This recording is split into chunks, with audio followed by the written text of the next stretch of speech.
தமிழ்நாட்டில் வரக்கூடிய 7ஆம் தேதி வரை கனமழை மற்றும் மிக கனமழைக்கு வாய்ப்பு இருப்பதாக சென்னை வானிலை ஆய்வு மையம் அறிவித்துள்ளது. அதன்படி தஞ்சை, திருவாரூர், நாகை, மயிலாடுதுறை, புதுக்கோட்டை, கடலூர், விழுப்புரம், அரியலூர் மாவட்டங்களில் இன்று கனமழை பெய்ய வாய்ப்புள்ளது. சென்னையில் நகரின் ஒரு சில பகுதிகளில் இன்று மிதமான மழை வரை பெய்யக்கூடும் என்றும் தெரிவிக்கப்பட்டுள்ளது. நாளை தஞ்சாவூர், திருவாரூர், நாகை, மயிலாடுதுறை, கடலூர் மாவட்டங்களில் மிக கனமழை பெய்யலாம் என்றும் கூறப்பட்டுள்ளது.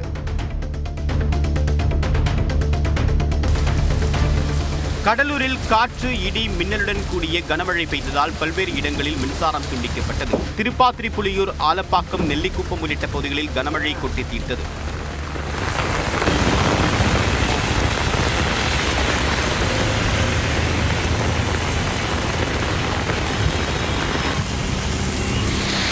அரியலூர் மாவட்டத்தில் பல்வேறு இடங்களில் 2வது நாளாக கனமழை கொட்டி தீர்த்தது.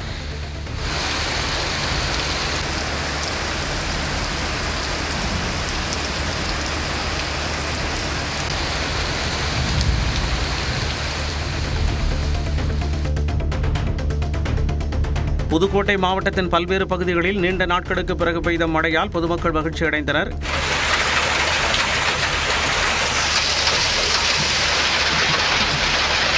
கள்ளக்குறிச்சி மாவட்டம் உளுந்தூர்பேட்டை, ரிஷிவந்தியம், தியாகதுர்கம் உள்ளிட்ட பல பகுதிகளில் பரவலாக மழை பெய்தது.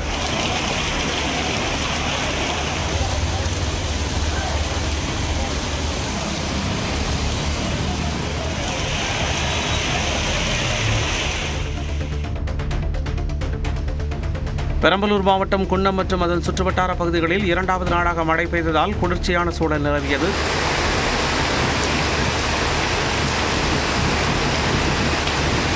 திருவண்ணாமலை மற்றும் அதனை சுற்றியுள்ள கிராமங்களில் கனமழை கொட்டி தீர்த்தது.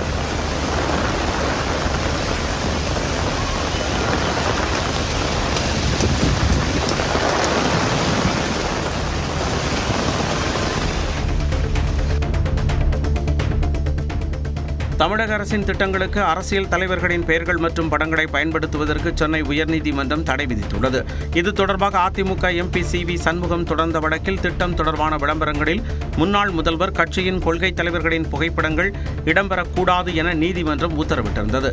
நலம் காக்கும் ஸ்டாலின் திட்டம் இன்று தொடங்கப்பட உள்ளதால் இந்த உத்தரவை மாற்றி அமைக்க கோரி தமிழக அரசு தரப்பில் தலைமை நீதிபதி அமர்வில் முறையிடப்பட்டது. மனுவாக தாக்கல் செய்தால் திங்கட்கிழமை விசாரிப்பதாக நீதிபதிகள் தெரிவித்ததை அடுத்து மனு தாக்கல் செய்யப்பட்டது.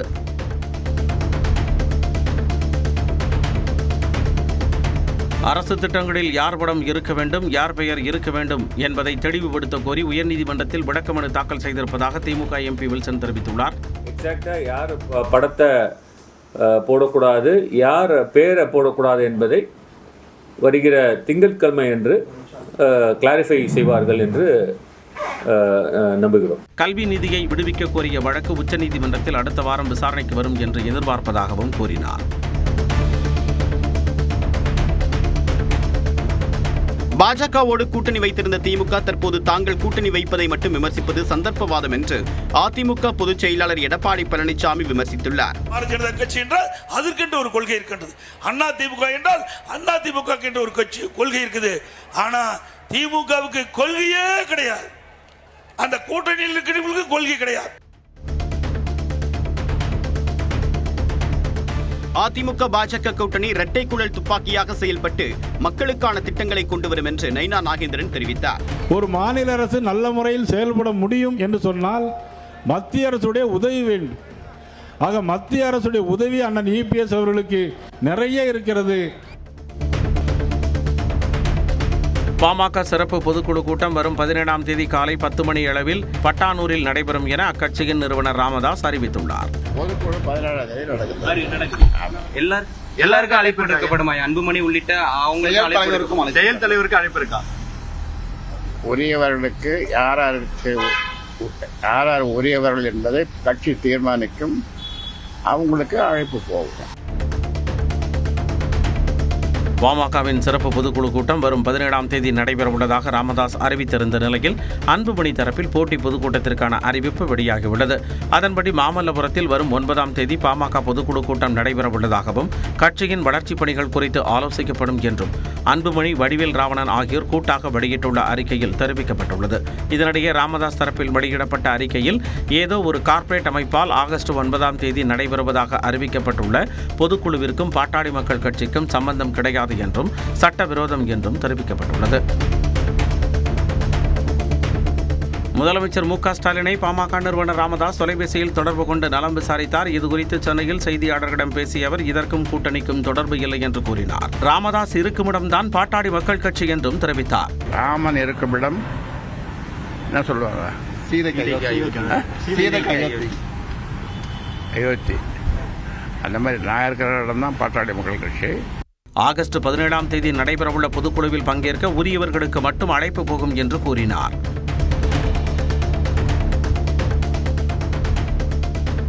ஆணவ கொலை செய்யப்பட்ட ஐடி ஊழியர் கவினின் உடலை 5 நாட்களுக்கு பிறகு அவரது குடும்பத்தினர் பெற்றுக் கொண்டனர். இந்த வழக்கில் சுர்ஜித்தின் தாய் கிருஷ்ணகுமாரியை கைது செய்ய வேண்டும் என்று கூறி கவின் குடும்பத்தினர் போராட்டம் நடத்தி வந்தனர். அவர்களுடன் அரசு சார்பில் நடத்தப்பட்ட தொடர் பேச்சுவார்த்தை அடுத்து கவினின் சடலத்தை பெற்றுக் கொண்டனர். பின்னர் கவினின் உடல் அவரது சொந்த ஊரான ஆறுமுகமங்கலத்திற்கு பலத்த போலீஸ் பாதுகாப்புடன் எடுத்து செல்லப்பட்டது. நெல்லை ஆணவ கொலை விவகாரத்தில் உயிரிழந்த மென்பொறியாளர் கவினின் உடல் அடக்கம் செய்யப்பட்டுள்ளது. 5 நாட்களாக கவினின் உடலை வாங்க மறுத்து உறவினர்கள் போராட்டம் நடத்தினர். அரசின் தொடர் பேச்சுவார்த்தை சுமூக நிலையில் முடிந்ததை அடுத்து நெல்லை அரசு மருத்துவக் கல்லூரி மருத்துவமனையில் இருந்த கவினின் உடல் உறவினர்களிடம் ஒப்படைக்கப்பட்டது. தூத்துக்குடி மாவட்டம் ஆறுமுகமங்கலத்தில் கவினின் உடல் இறுதி அஞ்சலிக்காக வைக்கப்பட்டு பின்னர் அடக்கம் செய்யப்பட்டது.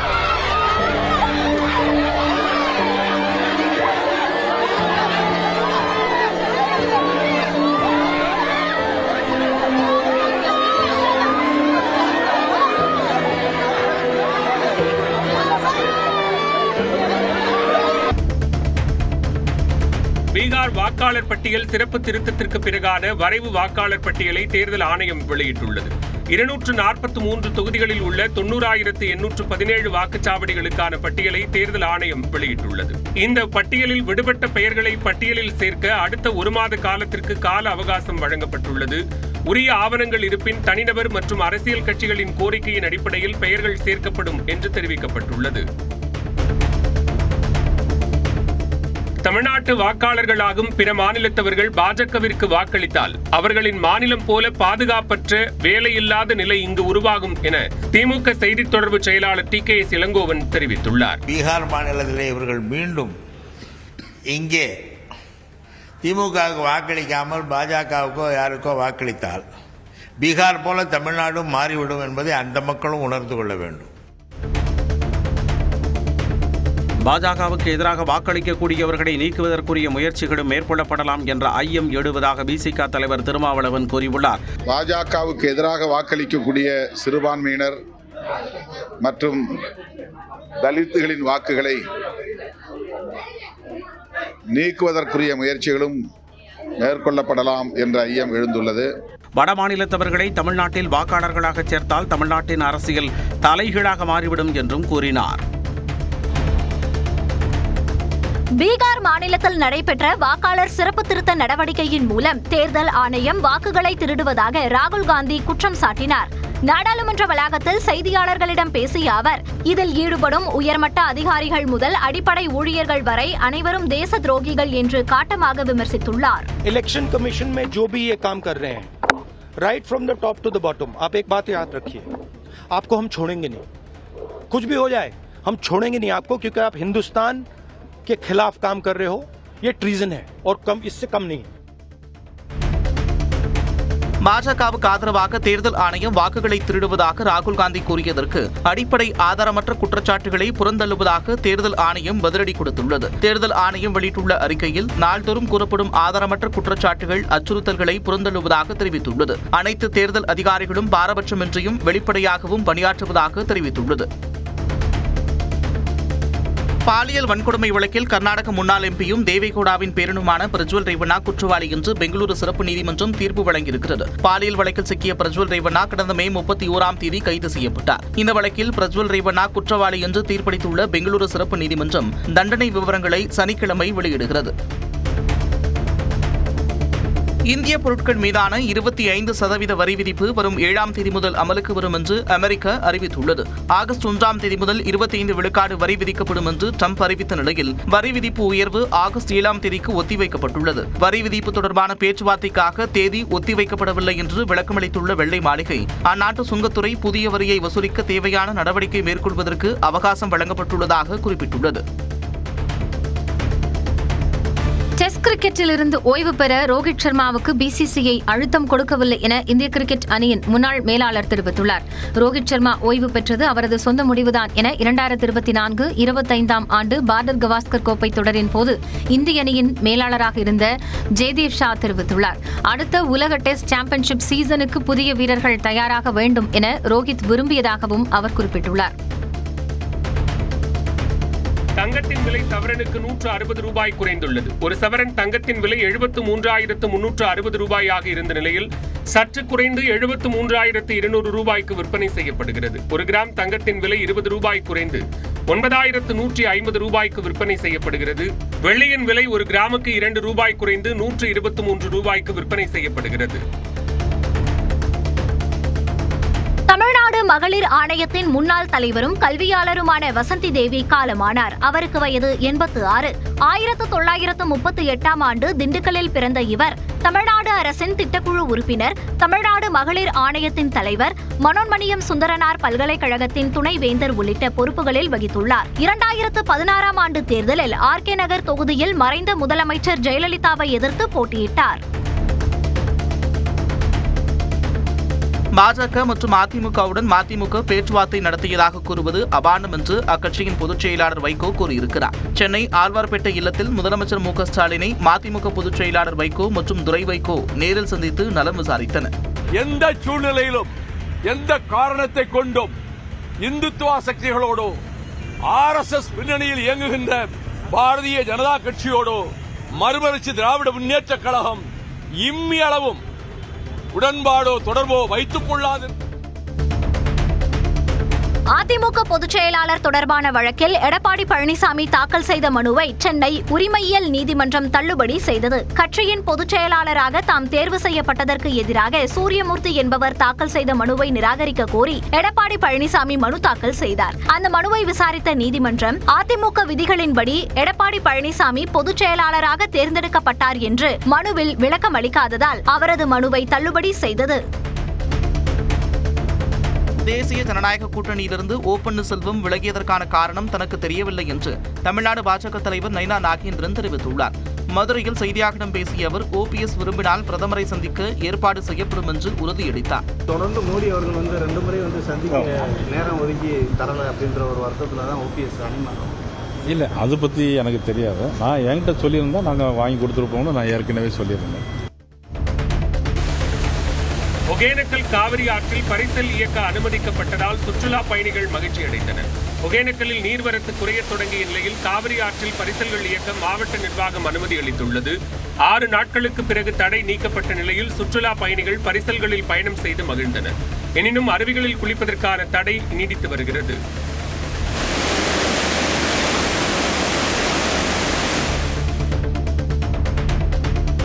திருவள்ளூர் மாவட்டம் செங்குன்றம் அருகே 10க்கும் மேற்பட்ட மாணவிகளிடம் பாலியல் அத்துமீறலில் ஈடுபட்டதாக மத போதகர் கைது செய்யப்பட்டுள்ளார். 54 வயதான விக்டர் என்கிற காமராஜ் தன்னுடைய வீட்டில் கிறிஸ்துவ சபை நடத்தி வந்த நிலையில் இங்கே தன்னுடைய மனைவியிடம் டியூஷன் படிக்க வந்த சிறுமிகளுக்கு அவர் பாலியல் தொல்லை கொடுத்ததாக புகார் எழுந்தது. இந்நிலையில் போக்ஸ்கோ சட்டத்தில் அவர் கைது செய்யப்பட்டுள்ளார். கூகுள் மேப் உதவியுடன் காரை இயக்கிய நபர் வாய்க்கால் பாலத்தில் சிக்கிக்கொண்ட சம்பவம் கரூர் மாவட்டத்தில் அரங்கேறியுள்ளது. கும்பகோணத்தைச் சேர்ந்த முகமது என்பவர் தனது காரில் கோவை சென்றுவிட்டு சொந்த ஊருக்கு திரும்பிக் கொண்டிருந்தார். தொழுகை செய்ய கூகுள் மேப் உதவியுடன் குளித்தலை பள்ளிவாசல் நோக்கி காரில் சென்றபோது அங்குள்ள வாய்க்காலின் குறுக்கே உள்ள பாலத்தை கடக்க முயன்றிருக்கிறார். அப்போது காரின் முன்சக்கரம் பாலத்தில் சிக்கி அந்தரத்தில் தொங்கியது. பின்னர் கிரேன் உதவியுடன் கார் மீட்கப்பட்டது. சேலம் மாவட்டம் எடப்பாடி அருகே பூலாம்பட்டி நெருஞ்சிப்பேட்டை இடையே மீண்டும் விசைப்படகு போக்குவரத்து தொடங்கப்பட்டுள்ளது. காவிரியில் நீர் அதிகமாக திறக்கப்பட்டதால் சேலம் மாவட்டம் பூலாம்பட்டி, ஈரோடு மாவட்டம் நெருஞ்சிப்பேட்டை இடையிலான விசைப்படகு போக்குவரத்து பாதுகாப்பு கருதி நிறுத்தப்பட்டது. இந்நிலையில் தற்போது தண்ணீர் திறப்பு குறைக்கப்பட்டிருப்பதால் பூலாம்பட்டி நெருஞ்சிப்பேட்டை இடையிலான விசைப்படகு போக்குவரத்து மீண்டும் தொடங்கப்பட்டுள்ளது. இதனால் அந்த பகுதியில் உள்ள பொதுமக்கள், விவசாயிகள் மற்றும் சுற்றுலா பயணிகள் மகிழ்ச்சியடைந்துள்ளனர். சிவகங்கை மாவட்டம் காரைக்குடி மற்றும் திருப்பத்தூர் உள்ளிட்ட பகுதிகளில் பெய்த கனமழையால் பொதுமக்கள், விவசாயிகள் மகிழ்ச்சி அடைந்துள்ளனர்.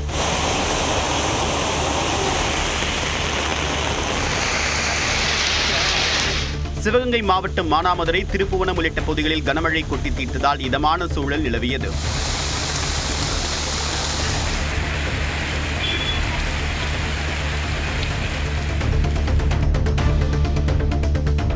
மதுரை மாவட்டம் திருமங்கலம் சுற்றுவட்டார பகுதிகளில் கனமழை பெய்ததால் ஆடிப்பட்டத்தில் விதைக்க மழையை எதிர்பார்த்து காத்திருந்த விவசாயிகள் மகிழ்ச்சி அடைந்துள்ளனர்.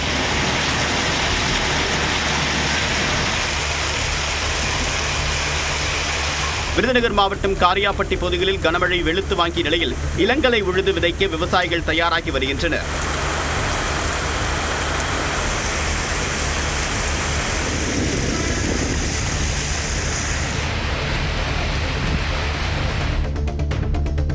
ஈரோடு மற்றும் சுற்றுவட்டார பகுதிகளில் 1 மணி நேரம் மழை பெய்தது. கடந்த சில தினங்களாக வெயில் வாட்டி வதைத்த நிலையில் வீரப்பன் சத்திரம், சூரம்பட்டி உள்ளிட்ட இடங்களில் பெய்த மழை மண்ணை குளிர்வித்தது.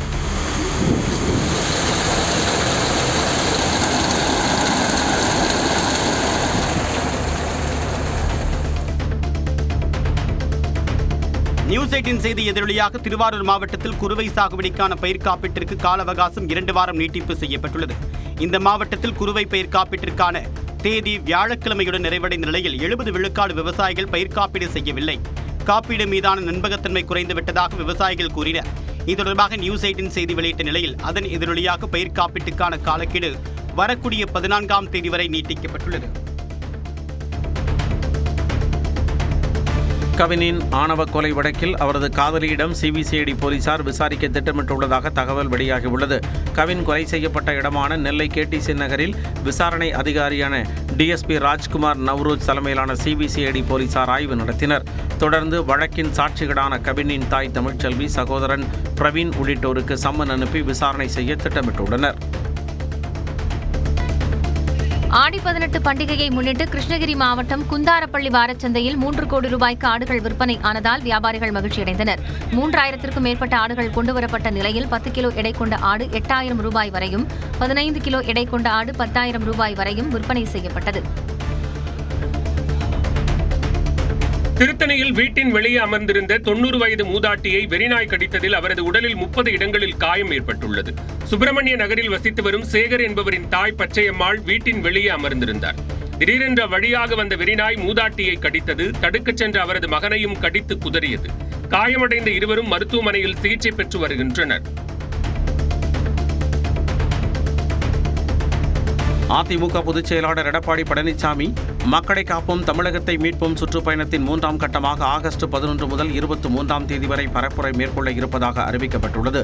கிருஷ்ணகிரியில் தொடங்கி திருப்பத்தூர், திருவண்ணாமலை, வேலூர், ராணிப்பேட்டை, செங்கல்பட்டு மேற்கு, செங்கல்பட்டு, சென்னை மாவட்டங்களில் 37 தொகுதிகளில் சுற்றுப்பயணம் மேற்கொள்ள இருப்பதாக அக்கட்சி அறிவித்துள்ளது. சென்னை மதுரவாயலில் உள்ள சீமாத்தம்மன் கோயிலில் முன்னாள் முதலமைச்சர் பன்னீர்செல்வம் சுவாமி தரிசனம் செய்தார். கோயில் நிர்வாகம் சார்பில் பூரண கும்ப மரியாதையுடன் அவருக்கு சிறப்பு வரவேற்பு அளிக்கப்பட்டது. இதனையடுத்து அம்மனுக்கு சிறப்பு விளக்கு பூஜை மற்றும் மலர் பூஜை செய்து பன்னீர்செல்வம் வழிபட்டார்.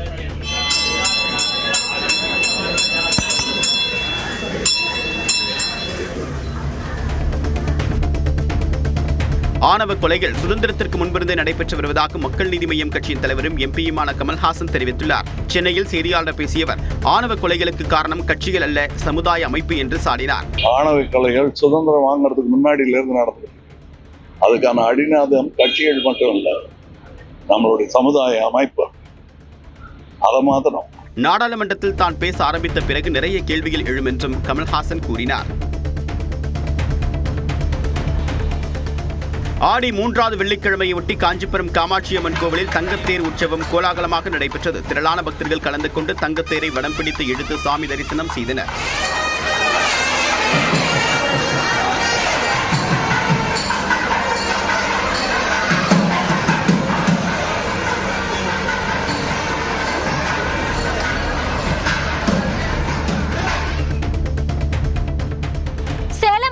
மேட்டூர் அருகே நள்ளிரவில் ரவுடிகள் இடையே ஏற்பட்ட மோதலால் பரபரப்பு ஏற்பட்டது.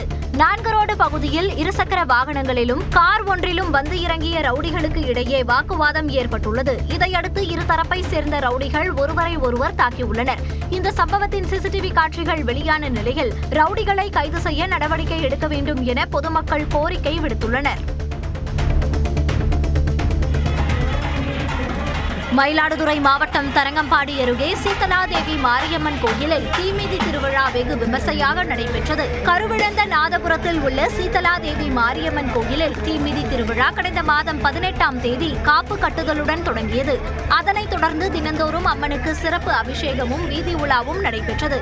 இந்நிலையில் முக்கிய நிகழ்வான தீமிதி திருவிழாவையொட்டி கோயிலின் முன்பு இருந்த தீக்குழியில் ஏராளமான பக்தர்கள் தீ மிதித்து தங்களது நேர்த்திக் கடனை செலுத்தினர்.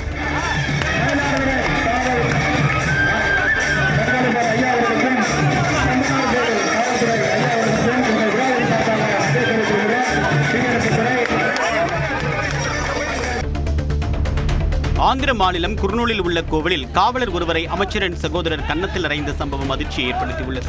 கோலிமிகுண்ட்லா பகுதியில் உள்ள கோவிலில் ஏராளமானோர் கூடியிருந்த நிலையில் அங்கு வந்த தெலுங்கு தேசம் கட்சியின் அமைச்சர் ஜனார்தன் ரெட்டியின் சகோதரர் மதன் கோபால் ரெட்டி உடனடியாக தன்னை உள்ளே அனுமதிக்க நிர்பந்தித்ததாக தெரிகிறது. அப்போது காவலர் ஒருவர் தடுத்த நிலையில் அவரை ஆத்திரத்தில் அறைந்தார்.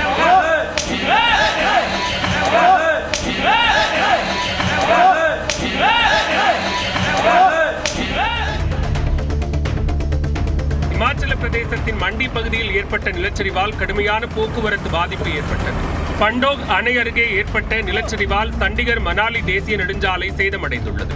இதனால் அந்த வழியில் வாகனங்கள் செல்ல தடை விதிக்கப்பட்டுள்ளது. இதனால் பல கிலோமீட்டர் தொலைவுக்கு சுற்றிச் செல்லும் நிலை ஏற்பட்டுள்ளது. சாலையை சீரமைக்கும் பணிகளும் நடைபெற்று வருகின்றன.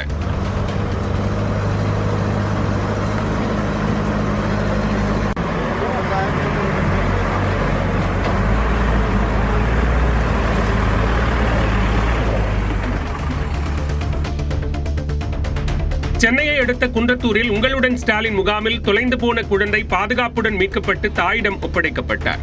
குன்றத்தூர் நகராட்சிக்கு உட்பட்ட பகுதியில் உங்களுடன் ஸ்டாலின் முகாம் தனியார் திருமண மண்டபத்தில் நடைபெற்றது. அப்போது மகளிர் உரிமை தொகைக்கு விண்ணப்பிக்க வந்த பெண் ஒருவர் தனது 3 வயது குழந்தையை கூட்ட நெரிசலில் தொலைத்து விட்டார். இதனையடுத்து நகராட்சி ஆணையர், நகரமன்ற தலைவர் குழந்தையை மீட்டு தாயிடம் ஒப்படைத்தனர். சேலம் ஐயந்திரு மாளிகை மாரியம்மன் கோவிலில் ஆடி வெள்ளியை முன்னிட்டு அம்மனுக்கு 1 லட்சம் வளையல்களால் அலங்காரம் செய்யப்பட்டது.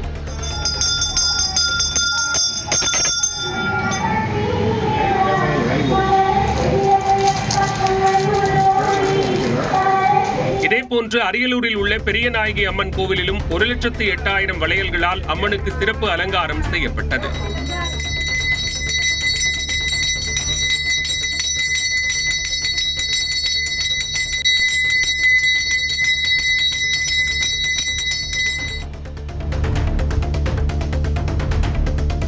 வேலூர் அருகே கோணவட்டம் பகுதியில் பிளாஸ்டிக் மற்றும் இரும்பு ராட்சத குழாய் பைப்புகள் வைக்கப்பட்டிருந்த குடோனில் பயங்கர தீ விபத்து ஏற்பட்டது. வேலூர் மாநகராட்சியில் நடைபெற்று வரும் பாதாள சாக்கடை பணிகளுக்கான பிளாஸ்டிக் மற்றும் இரும்பு பைப்புகள் குடோனில் வைக்கப்பட்டிருந்த நிலையில் தீப்பிடித்தன.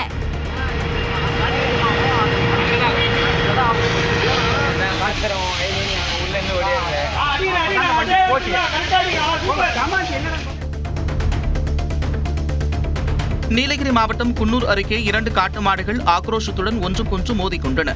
குன்னூர் லிவிங்டன் பேரக்ஸ் ராணுவ குடியிருப்பு பகுதி அருகே இந்த சண்டை நிகழ்ந்திருக்கிறது. அங்கிருந்து 2 சக்கர வாகனம் மற்றும் 4 சக்கர வாகனத்தை சேதப்படுத்திய மாடு அங்கிருந்து வனப்பகுதிக்குள் சென்றது.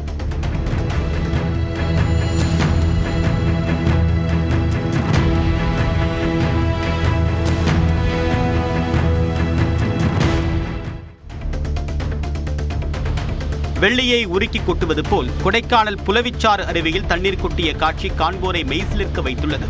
கொடைக்கானல் மேல்மலை கிராமமான போலூரில் அமைந்திருக்கூடிய இந்த அருவி சுற்றுலா பயணிகளின் கண்களுக்கு விருந்தளித்து வருகிறது.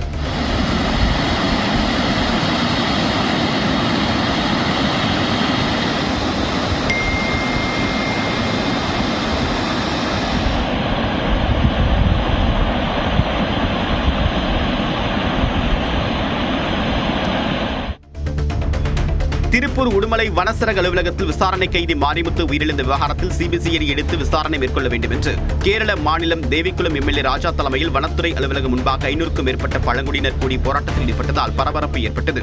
இதனிடையே திருப்பூர் அரசு மருத்துவக் கல்லூரி மருத்துவமனையில் நீதிபதி நித்யகலா முன்னிலையில் மாரிமுத்துவின் உடற்கூறாய்வு சோதனை நடைபெற்றது. இதையடுத்து உடலை குடும்பத்தினர் பெற்றுக் கொண்டனர். சென்னை அருகே கார் மோதி பெண் தூய்மை பணியாளர் உயிரிழந்த சம்பவத்திற்கு நீதி கேட்டு தாம்பரம் மாநகராட்சியை முற்றுகையிட்டு தூய்மை பணியாளர்கள் ஆர்ப்பாட்டத்தில் ஈடுபட்டனர். ராணி என்பவர் பணியின் போது கார் மோதிய விபத்தில் சிக்கி சிகிச்சை பலனின்றி உயிரிழந்தார். இந்நிலையில் பாதிக்கப்பட்ட பெண்ணிற்கு தனியார் மருத்துவமனையில் அனுமதித்து சிகிச்சை அளிக்க ஒப்பந்த நிறுவனம் முன்வரவில்லை என குற்றம் சாட்டி தூய்மை பணியாளர்கள் ஆர்ப்பாட்டத்தில் ஈடுபட்டனர். திருச்செந்தூர் சுப்பிரமணிய சுவாமி கோவிலில் ஜூலை மாதம் உண்டியல் காணிக்கையாக 3,84,00,000 ரூபாய் கிடைத்துள்ளது. திருச்செந்தூர் சுப்பிரமணிய சுவாமி கோவிலில் பக்தர்கள் வழங்கும் காணிக்கை மாதம் 2 முறை எண்ணப்படுவது வழக்கம். அந்த வகையில் 3,64,64,297 ரூபாய் பணமும் 1,530 கிராம் தங்கமும் 22,500 கிலோ வெள்ளியும் 833 வெளிநாட்டு பணமும் பக்தர்கள் காணிக்கையாக வழங்கியுள்ளனர்.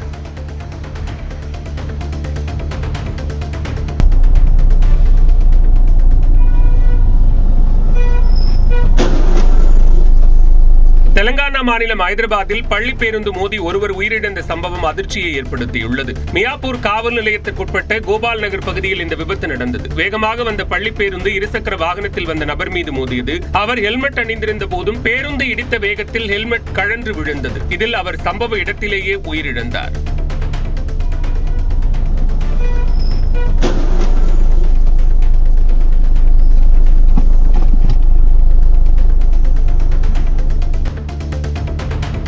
கேரளாவில் பள்ளிகளுக்கு கோடைக்கால விடுமுறைக்கு பதிலாக மழைக்கால விடுமுறை அளிப்பது தொடர்பாக ஆலோசனை மேற்கொள்ளப்பட்டு வருகிறது.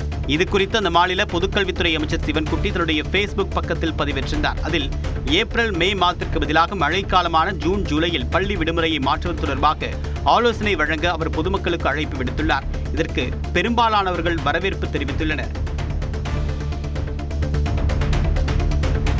குடியரசு துணைத் தலைவருக்கான தேர்தல் அடுத்த மாதம் 9ஆம் தேதி நடைபெறும் என்று இந்திய தேர்தல் ஆணையம் அறிவித்துள்ளது. ஜெக்தீப் தன்கர் கடந்த மாதம் 21ஆம் தேதி குடியரசு துணைத் தலைவர் பதவியிலிருந்து ராஜினாமா செய்தார். இந்நிலையில் வரும் 7ஆம் தேதி முதல் 21ஆம் தேதி வரை குடியரசு துணைத் தலைவர் தேர்தலுக்கான வேட்புமனு தாக்கல் நடைபெறும் என்று தெரிவிக்கப்பட்டுள்ளது. செப்டம்பர் 9ஆம் தேதி காலை 10 மணிக்கு நாடாளுமன்றத்தில் வாக்குப்பதிவு நடைபெறுகிறது. தேர்தல் நடைபெறும் பட்சத்தில் அன்று மாலையே வாக்கு எண்ணிக்கை தொடங்கும். டொனால்டு டிரம்பின் ஆட்சி காலத்தை அமெரிக்காவின் கருப்பு நாட்கள் என அந்நாட்டின் முன்னாள் அதிபர் பைடன் விமர்சித்துள்ளார். சிகாகோவில் நடைபெற்ற தேசிய பார் அசோசியேஷன் மாநாட்டில் பைடன் கலந்து கொண்டு பேசினார். அப்போது குடியரசுக் கட்சியின் கட்டுப்பாட்டில் உள்ள நாடாளுமன்றம் மற்றும் உச்சநீதிமன்றத்தின் உதவியுடன் நாட்டின் அரசியலமைப்பு சட்டத்தை சிதைக்க அனைத்து வேலைகளையும் ட்ரம்ப் செய்வதாக பைடன் விமர்சித்தார். ரஷ்யாவில் எளிதில் தாக்கக்கூடிய வகையில் அணு ஆயுதங்களை தாங்கச் செல்லக்கூடிய 2 நீர்மூழ்கி கப்பல்களை அந்நாட்டின் அருகே நிறுத்த அமெரிக்க அதிபர் ட்ரம்ப் உத்தரவிட்டுள்ளார். இதனிடையே உக்ரைனுடன் போர் நிறுத்தம் செய்ய வேண்டும் என்று ட்ரம்ப் கூறியதற்கு முன்னாள் அதிபரும் ட்ரம்ப் பாதுகாப்பு கவுன்சில் துணைத் தலைவருமான டிமிட்ரி மெத்வதேவ் கடும் எதிர்வினையாற்றியிருக்கிறார். கடுப்பேற்றக்கூடிய விதமாகவே மெத்வதேவ் பேசியதால் அணு ஆயுத நீர்மூழ்கி கப்பல்களை ரஷ்யா பக்கம் செல்ல நடவடிக்கை எடுத்திருப்பதாக ட்ரம்ப் தெரிவித்துள்ளார். இந்திய ஆண்கள் கால்பந்து அணியின் தலைமை பயிற்சியாளராக முன்னாள் இந்திய வீரர் கலித் ஜாமில் நியமிக்கப்பட்டுள்ளார். கடந்த மாதம் நடந்த ஆசிய கோப்பை தகுதிச் சுற்றில் இந்திய அணி மோசமான ஆட்டத்தை வெளிப்படுத்தியதை அடுத்து பயிற்சியாளர் மனோலா மார்க்கஸ் பதவி விலகினார். இந்நிலையில் இந்திய கால்பந்து அணியின் முன்னாள் வீரர் கலித் ஜாமிலை பயிற்சியாளராக நியமித்து அகில இந்திய கால்பந்து சம்மேளனம் அறிவித்துள்ளது. 13 ஆண்டுகளில் முதல் முறையாக இந்திய வீரர் தலைமை பயிற்சியாளராக்கப்பட்டுள்ளது குறிப்பிடத்தக்கது. திருத்தணியில் கடையில் நகை வாங்குவது போல நடித்து 3 சவரன் நகையை திருடிச் சென்ற பெண்ணை காவல்துறையினர் தேடி வருகின்றனர். மாப்போசி சாலையில் ரோணக்குமார் என்பவருக்கு சொந்தமான கடையில் நகை வாங்குவது போல் சென்ற பெண் ஒருவர் 3 சவரன் நகையை திருடிச் சென்றதாக தெரிகிறது. உரிமையாளர் அளித்த புகாரின் பேரில் சிசிடிவி காட்சிகளை கைப்பற்றி காவல்துறையினர் விசாரணை மேற்கொண்டு வருகின்றனர். புதுச்சேரி முதலமைச்சர் ரங்கசாமி பிறந்தநாள் விழாவை முன்னிட்டு 100 ஆட்டோக்களுடன் பிறந்தநாள் வாழ்த்து பேரணி நடைபெற்றது. புதுச்சேரி முதலமைச்சர் ரங்கசாமி வரும் 4ஆம் தேதி தனது 75வது பிறந்தநாளை கொண்டாடுகிறார். இதனையொட்டி என்ஆர் காங்கிரஸ் கட்சி சார்பில் 100 ஆட்டோக்கள் பங்கேற்ற பேரணி கிழக்கு கடற்கரை சாலையில் அமைந்துள்ள அலுவலகத்திலிருந்து தொடங்கியது. புதுச்சேரியின் முக்கிய வீதிகள் வழியாக சென்ற பேரணி திலாசுப்பேட்டை அப்பா பைத்தியசாமி கோயிலில் நிறைவடைந்தது. நீலகிரி மாவட்டம் கூடலூர் அருகே மரத்தின் மீது அரசு பேருந்து மோதி விபத்துக்குள்ளானது. கூடலூரிலிருந்து மைசூர் நோக்கி சென்ற பேருந்து திடீரென்று கட்டுப்பாட்டை இழந்து மரத்தின் மீது மோதியது. இதில் பேருந்தின் முன்பக்க கண்ணாடி சேதமடைந்தது. விபத்தின் காரணமாக அடர்வன பகுதி வழியாக செல்லும் வாகனங்கள் அணிவகுத்திருக்கின்றன. நல்வாய்ப்பாக பயணிகள் எவ்வித காயமுமின்றி உயிர் தப்பினர். மாற்று பேருந்தில் பயணிகள் அனுப்பி வைக்கப்பட்டனர். திருவள்ளூர் மாவட்டம் ஆரம்பாக்கத்தில் இளைஞர் ஓட ஓட விரட்டி கொலை செய்யப்பட்ட சம்பவம் அதிர்ச்சியை ஏற்படுத்தியுள்ளது. அரும்பாக்கத்தைச் சேர்ந்த முருகன் என்பவர் ஏரியில் வெட்டுக்காயங்களுடன் கிடப்பதாக வந்த தகவலை அடுத்து காவலர்கள் அவரை மீட்டு மருத்துவமனைக்கு அனுப்பி வைத்தனர். அவரை பரிசோதித்த மருத்துவர்கள் அவர் ஏற்கனவே இறந்துவிட்டதாக கூறினர். விசாரணையில் 8 பேர் கொண்ட கும்பல் அவரை ஓட ஓட வெட்டி கொலை செய்தது தெரியவந்துள்ளது. கோவை அருகே பள்ளி மாணவர்களுக்கு குட்கா பொருட்களை விற்பனை செய்த கடையில் 141 கிலோ குட்கா பொருட்கள் பறிமுதல் செய்யப்பட்டன. எலச்சிபாளையம் கிராமத்தில் அரசு பள்ளி மாணவர்கள் தடை செய்யப்பட்ட குட்கா பொருட்களை புத்தக பையில் வைத்து வகுப்பறைகளுக்குள் சென்று வந்தது தெரியவந்தது. இதையடுத்து விசாரணை செய்த காவல்துறையினர் சம்பந்தப்பட்ட கடையில் பறிமுதல் நடவடிக்கை மேற்கொண்டனர்.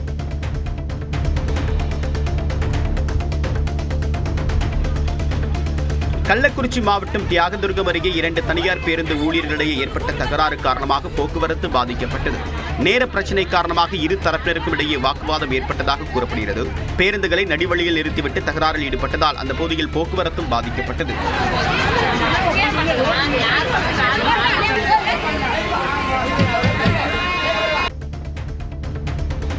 இதுவரை இல்லாத அளவாக சென்னை மெட்ரோ ரயில்களில் ஒரே மாதத்தில் 1 கோடி முறை பயணம் மேற்கொள்ளப்பட்டுள்ளது. ஜூலை மாதத்தில் 1,78,835 முறை பயணம் மேற்கொள்ளப்பட்டதாக சென்னை மெட்ரோ ரயில் நிர்வாகம் தெரிவித்துள்ளது. இது ஜூன் மாதத்தை விட 11,58,000 முறை அதிகம் என்றும் சென்னை மெட்ரோ ரயிலை பயன்படுத்துவோரின் எண்ணிக்கை நாளுக்கு நாள் அதிகரித்து வருவதாகவும் தெரிவிக்கப்பட்டுள்ளது. திருவள்ளூர் மாவட்டம் திருத்தணி அருகே சாலையில் நடந்து சென்ற மூதாட்டியை கஞ்சா போதையில் பாலியல் வன்கொடுமை செய்ய முயன்றவரை பிடித்து பொதுமக்கள் காவல் நிலையத்தில் ஒப்படைத்தனர். டிவி கண்டிகையைச் சேர்ந்த மூர்த்தி என்பவர் கஞ்சா போதையில் மூதாட்டியை வன்கொடுமை செய்ய முயன்றதால் அவர் கூச்சலிட்டார். அலறல் சத்தம் கேட்டு அங்கு சென்ற அப்பகுதி மக்கள் மூர்த்தியை சாரமாரியாக தாக்கி காவல் நிலையத்தில் ஒப்படைத்தனர்.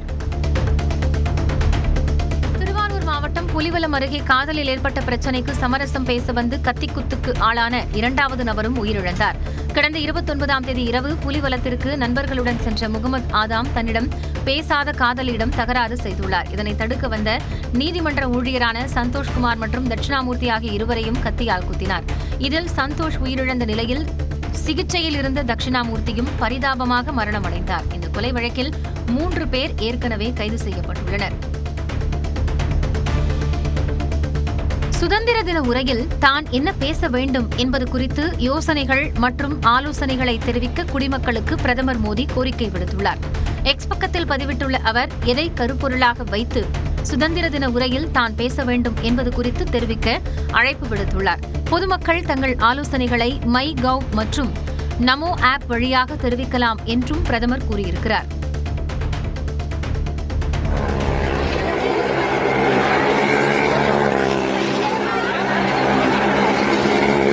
உத்தரப்பிரதேசின் மகாராஜாகஞ்ச் மாவட்டத்தின் சிவன் கோவில் வளாகத்தில் மரண கிணற்றில் பைக் ஸ்டன் நிகழ்ச்சியில் சவாரி செய்த இளைஞர் திடீர் என்று கட்டுப்பாட்டை இழந்து கீழே விழுந்து காயமடைந்தார். இந்நிலையில் வட்டமடித்தபடி இருந்த பைக் போராட்டத்திற்கு பிறகு நிறுத்தப்பட்டது.